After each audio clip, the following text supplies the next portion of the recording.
Two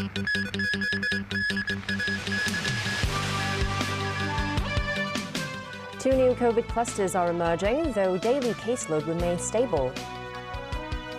Government is considering extra round of nucleic acid tests for arriving passengers. Senior Beijing officials explain national security law during government forum.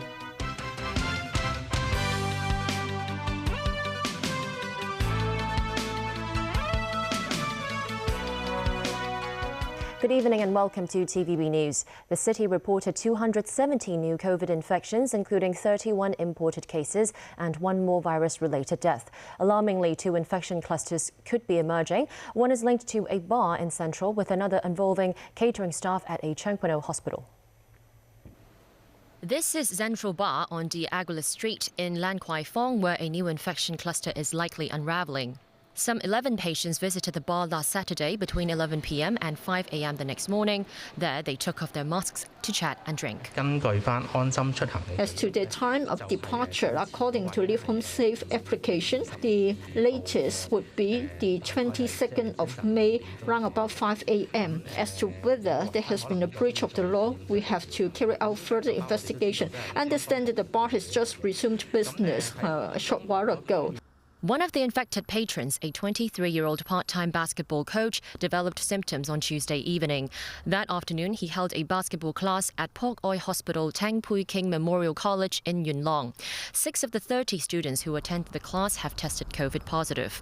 At Delia School of Canada in Tai Kau Shing, one more student has come down with the virus. So far, 4 students and a teacher have been infected. Authorities found the Delia School's patient 0 lives at Po Yang Mansion in Tai Kau Shing. That's the same building where another infected patient linked to the Tai Kau Shing McDonald's cluster resides. Meanwhile, another possible outbreak emerged at the Catering Services Department of the Haven of Hope Hospital in Chengqueno.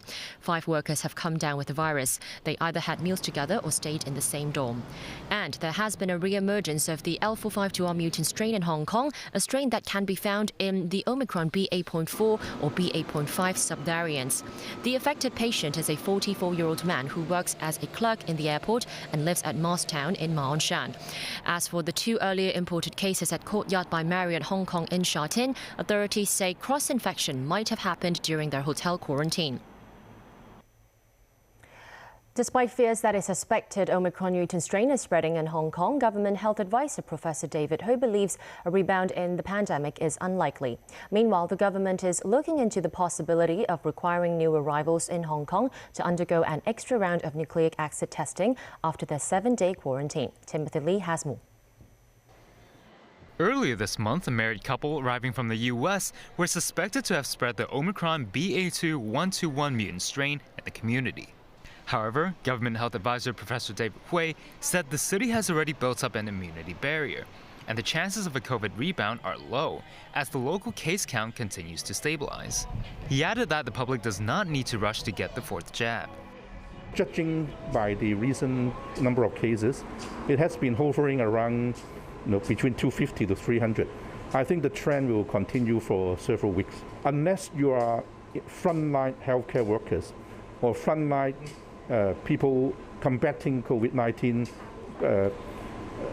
truck drivers, etc., there's no immediate need to go for the 4th dose. This is actually optional. The infected couple had already completed the mandatory 7 days of quarantine, but were confirmed to be infected 12 days after their arrival in Hong Kong. This raises the question of whether the city's quarantine period for incoming travelers should be extended. Hui said that the World Health Organization recommends COVID-infected people should self-isolate for 10 days after their diagnosis. The body advises it is only safe for COVID patients to leave quarantine should they not show symptoms for 3 more days after their initial 7-day isolation period. Hui urged residents to strictly follow the WHO's recommendations. Meanwhile, Secretary for Food and Health Sophia Chan said authorities are considering whether to require an additional round of nucleic acid testing between the 7th and 12th days after people's arrival in the city. She said conducting the extra tests could have cut off transmission chains. With Japan and South Korea beginning to reopen their borders to tourists, Hui suggests the government can consider canceling flight suspension mechanisms if there is a ready supply of quarantine hotels. But Chan said there are currently no such plans. Timothy Lee, TVB News. Chief Executive Designate John Lee has arrived in Beijing. He is expected to be officially appointed by the central government as the next CE. Lee and his wife Janet Lam left their apartment in Hong Kong this morning. He arrived the capital city this afternoon after boarding a flight in Shenzhen. Sources say the CE designate will be quarantined at the Diaoyutai State Guest House for 2 days. Lee is set to be officially confirmed for his appointment by Premier Li Keqiang on Monday. Reports say Lee will be under closed-loop management while in Beijing and will not speak to the press while in the capital. Senior Beijing officials said today the city must strengthen the implementation of the national security law. The comments were made during a legal forum held by the Department of Justice ahead of the 25th anniversary of the establishment of the Hong Kong SAR. 2022 marks the second year since the National People's Congress approved the decision to implement the Hong Kong national security law, and the Department of Justice held a forum today on the subject. 国安决定的不少内容 Zhang Yong, Deputy Director of the Legislative Affairs Commission of the National People's Congress Standing Committee, said Hong Kong remains in its early stages of building a sound institutional system for safeguarding national security. He added there are many aspects of the law that have yet to be constitutionally arranged and implemented. 直不可以因為形容英美法系 Director of the Office for Safeguarding National Security in Hong Kong, Zheng Yanxiong, stressed that seeking a high degree of autonomy requires having a high degree of self-consciousness. He added only that will reassure the central government. Zheng also said that those who believe local street politics can bring change across the border are playing with fire. Wang Linggui, Deputy Director of the Hong Kong and Macau Affairs Office, meanwhile called the Hong Kong National Security Law a booster shot for the city's rule of law and the guardian of people's rights and freedoms. Chief Executive Carrie Lam also spoke at the forum. She said the next administration must raise national security awareness among the governing team. Lam noted the implementation of the national security law remains challenging. Hong Kong's food truck pilot scheme officially ends next month, but 6 vendors involved with the food truck scheme are allowed to continue operations in the West Kowloon Cultural District. The government announced last year that it will end the 5-year-long food truck pilot scheme, but some struggling food trucks were given a second chance after weeks of negotiations with the authorities. For the next 6 months, food truck vendors with licenses that comply with the Food and Environmental Hygiene Department can operate in the West Kowloon Cultural District. LegCo member Kenneth Leung suggests the new administration should consider extending the food truck scheme to the mainland to spread Hong Kong's food culture. Macau's Minister for Culture and Social Affairs will write to the Consulate General of Japan in Hong Kong and Macau. This as tougher restrictions are set to be imposed on travellers to Japan from Macau compared to Hong Kong. Starting June 10th, Japan will open to tourists under certain conditions. Among them, unvaccinated residents from Hong Kong and the mainland will not need to undergo quarantine or testings upon arrival. However, residents of Macau must show their vaccination records to skip quarantine, and unvaccinated citizens will have to be quarantined. The enclave, with 90% of its population having received at least one COVID jab, has not reported any infections since March. Still ahead on tonight's news. Ukrainian soldiers forced to retreat to avoid being captured by Russian forces. Authorities admit police acted too late to prevent shooting tragedy in Texas. And the WHO hopes right measures can help contain monkeypox outbreak.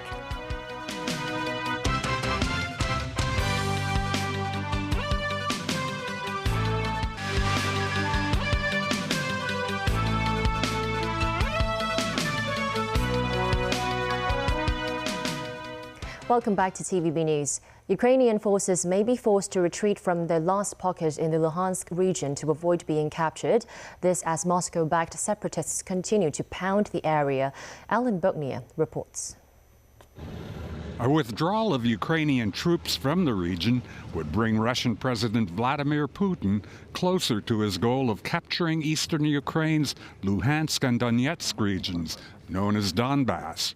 The advance of Russian troops raised fears that cities in the region would undergo the same horrors inflicted on the port city of Mariupol. Because Russia has blockaded ports in Ukraine's east, including Mariupol, food from Ukraine, a major supplier of wheat, corn, and sunflower oil, stays in Ukraine, raising world food prices and the possibility of famine in some countries. In Ukraine, there's still nearly a third of last year's harvest in the stocks, partly in the harbors, and a lot of it is still in the barns of farmers. My neighbor, for example, has two of my neighbors have more than half of last year's yield still in their stocks.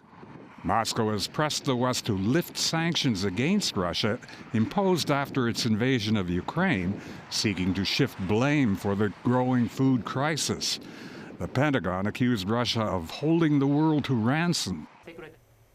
3 days after the fatal shooting in Texas, where over 20 people were killed, the director of the state's Department of Public Safety said the police made the wrong decision in waiting almost an hour for backup prior to entering a classroom to confront the gunman. It was a wrong decision, period. There's no excuse for that. But again, I wasn't there, but I'm just telling you, from what we know, we believe there should have been an entry at that as soon as you can. Hey, when there's an active shooter, the rules change.